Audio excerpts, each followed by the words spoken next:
یہ تقریباً 18 سے 19 سالہ نوجوان ہیں جن کا نام علی حسین ہے۔ یہ BS کے سٹوڈنٹ ہیں، شاعر و شاعری اور لکھنے کے جو ہے وہ شوقین ہیں، اور شاعری سے بہت محبت کرتے ہیں، شاعروں سے محبت کرتے ہیں، ادب کے لوگوں سے محبت کرتے ہیں، اور انہوں نے بڑا خوبصورت سا ایک چھوٹا سا کمرہ بنا رکھا ہے۔ یہ دیوان بنانے کا میرا جو مقصد ہے وہ یہ ہے کہ میں جہاں پہ اطمینان کے ساتھ یعنی اپنی زندگی بسر کر سکوں، جہاں پہ اطمینان کے ساتھ میں اٹھ سکوں، بیٹھ سکوں، ٹھیک ہے نا، سونے کے معاملات جو ہیں وہ تو ان کی ضرورت کے لیے پھر میں نے یہ محسوس کیا کہ میرا ایک الگ کمرہ ہونا چاہیے۔ مشکل دن بھی آئے لیکن فرق نہ آیا یاری میں، ہم نے پوری جان لگائی اس کی تابع داری میں، بے ایمانی کرتے تو پھر شاید جیت کے آ جاتے، چاہے ہار کے آئے لیکن کھیلے اپنی باری میں، میٹھے میٹھے ہونٹ ہلائے کڑوی کڑوی باتیں کیں، کیکر اور گلاب لگایا اس نے ایک کیاری میں، جانے اب وہ کس کے ساتھ نکلتا ہوگا راتوں کو، شعر دیکھیے گا، جانے اب وہ کس کے ساتھ نکلتا ہوگا راتوں کو، جانے کون لگاتا ہوگا 2 گھنٹے تیاری میں۔ بسم اللہ الرحمن الرحیم، السلام علیکم ناظرین، آپ کا میزبان ذیشان البانی آپ کی خدمت پہ حاضر ہے اور آپ دیکھ رہے ہیں پائنیئر ورلڈ نیوز۔ ناظرین، اس وقت موجود ہوں چنگ کی تحصیل احمد پور سیال کے علاقہ کوٹ بہادر میں۔ میرے پیچھے آپ دیکھ سکتے ہیں کہ ایک چوپڑی نما روم ہے اور جس کے دروازے پر لکھا ہوا ہے کہ ادیب دا دیوان۔ یہ تقریباً 18 سے 19 سالہ نوجوان ہیں جن کا نام علی حسین ہے۔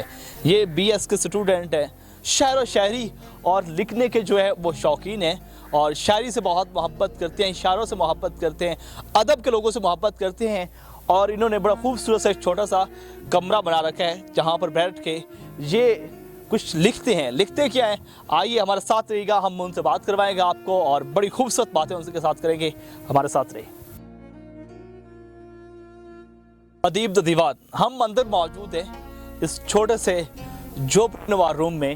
آپ دیکھ سکتے ہیں کہ یہاں پر بڑی خوبصورت تصویریں بھی یہاں پر حافظہ کی گئی ہیں، اور یہاں پر تصویریں لگائی گئی ہیں اور کچھ لکھا بھی گیا ہے کہ گوشہ عزلت ہے تخت شاہی، پتہ نہیں یہ شعر کس کا ہے، اور دیکھ سکتے ہیں کہ یہاں پر کتابیں پڑھی ہیں اور پرانے دور کا یہ ریڈوا بھی پڑا ہے۔ میرا کیمرہ مین اگر آپ کو دکھائے، اور ساتھ وہ جو اقبال کی سیاہی ہوا کرتی تھی اور چھڑی ہوا کرتی تھی وہ بھی یہاں پر موجود ہے، اور اس کے ساتھ ساتھ کچھ کتابیں پڑھی ہیں، موبائل بھی چارجر پہ لگا ہوا ہے، جس وقت بیٹری لو ہوتی ہے تو موبائل بھی چارجر کیا جاتا ہے، اور ایک چھوٹی سی لائٹ بھی لگی ہوئی ہے۔ اور اس کے ساتھ ساتھ یہاں پر دیواروں پر جو ہے معروف جو شعراء کرام تھے ان کی تصویریں یہاں پر آویزہ ہیں۔ ہم اس خوبصورت کمرہ سجانے والے سے بات کریں گے، علی حسین سے، کہ علی حسین اس کمرے کی خاص بات کیا بتاتے ہیں اور اس کمرہ بنانے کی وجہ کیا تھی۔ آئیے علی حسین سے بات کرتے ہیں۔ السلام علیکم۔ وعلیکم السلام جی۔ علی حسین صاحب، بہت شکریہ، آپ نے وقت دیا۔ مجھے یہ بتائیں کہ ایک چھوٹا سا کمرہ بنا دیا ہے ادیب دا دیوان، یہ کیا سین ہے، کیا معاملہ ہے، کیا کہانی ہے؟ سب سے پہلے تو ذیشان البانی صاحب، میں آپ کا بہت ممنون ہوں کہ آپ یہاں پہ تشریف لائے اور میرے لیے فخر کا باعث بنے۔ دیوان، اصل میں آپ اس کے بارے میں معلومات اگر جاننا چاہتے ہیں تو سب سے پہلے آپ کو لفظ دیوان کے معنی سے آشنا ہونا پڑے گا۔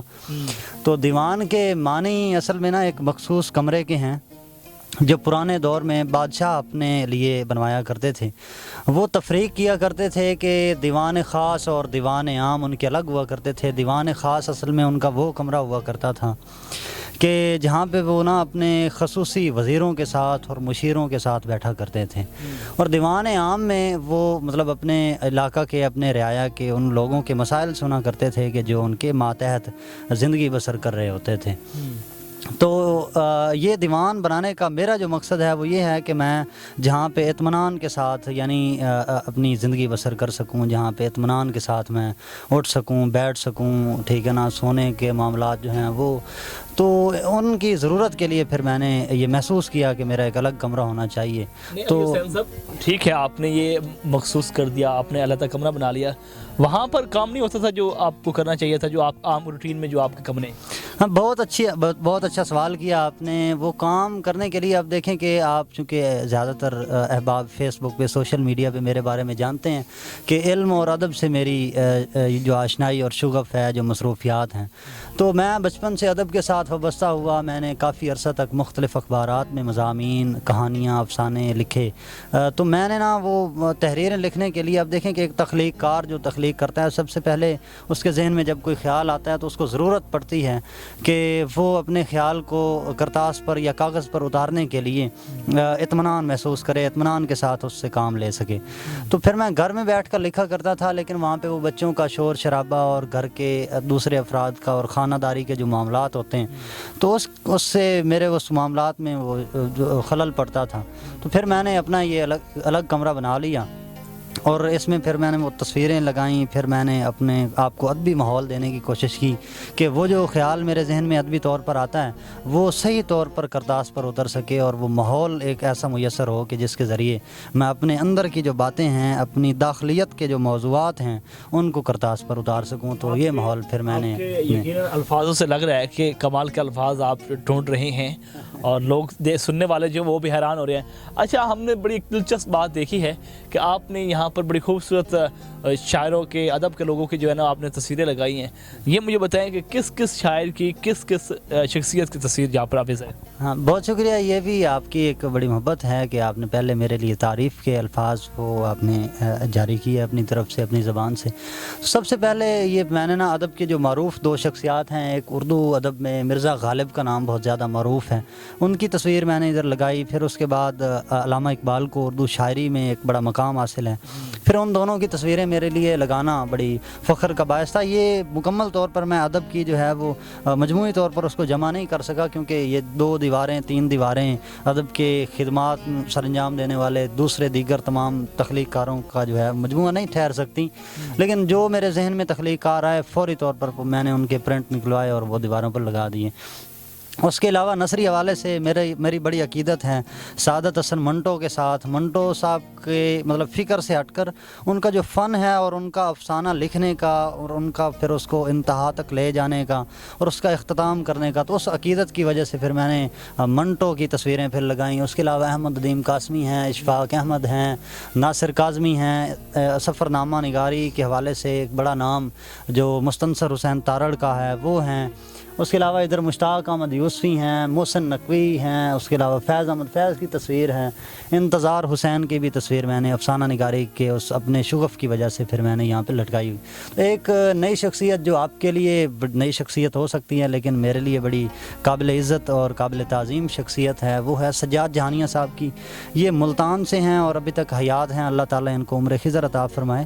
یہ ملتان آرٹس کونسل میں انہوں نے ایک عرصہ تک نوکری کی اور اب بھی اسی شعبہ سے وابستہ ہیں, لیکن تخلیق کاری کے لحاظ سے ان کے جملوں کی تراش خراش میں ان سے بڑا متاثر ہوا, اور اس لیے پھر میں نے ان کو بغیر دیکھے اپنا نادیدہ استاد تسلیم کر لیا. تو ان کی تصویر بھی میں نے یہاں پہ لگائی ہوئی ہے. اچھا علی حسین صاحب, یہ بتائیے گا کہ ماشاءاللہ آپ نے تصویریں تو یہاں پر حافظہ کرتی ہیں, یہ بتائیے گا کہ جب یہ کمرہ آپ بنانے لگے, بڑا بھی تو بنا سکتے تھے چلو اپنے لیے, لیکن چھوٹا سا کیوں بنایا؟ ہاں, چھوٹا سا بنانے کی مطلب 2-4 وجوہات ہیں, جن میں سے 1-2 کا تذکرہ. ایک تو پہلے یہ ہے کہ جب میں نے یہ کمرہ تیار کیا, یہ 2-3 سال پہلے کا تیار کیا ہوا کمرہ ہے, تو اس میں پہلی وجہ جو میرے لیے مشکل کا سبب بنی وہ یہ ہے کہ میں روزگار جو میرا اپنا نہیں تھا, تو میں اپنا ایک الگ کمرہ بنانے کا شوق بھی رکھتا تھا اور اپنی جیب بھی دیکھ سکتا تھا. تو اردو میں ایک محاورہ ہے کہ جتنی چادر دیکھیے اتنے پاؤں پھیلائیے. تو میں نے اپنی چادر دیکھی, چونکہ اس کمرے کے بنانے کے لیے مجھے گھر سے بھی بڑی مشکلات کا سامنا ہوا.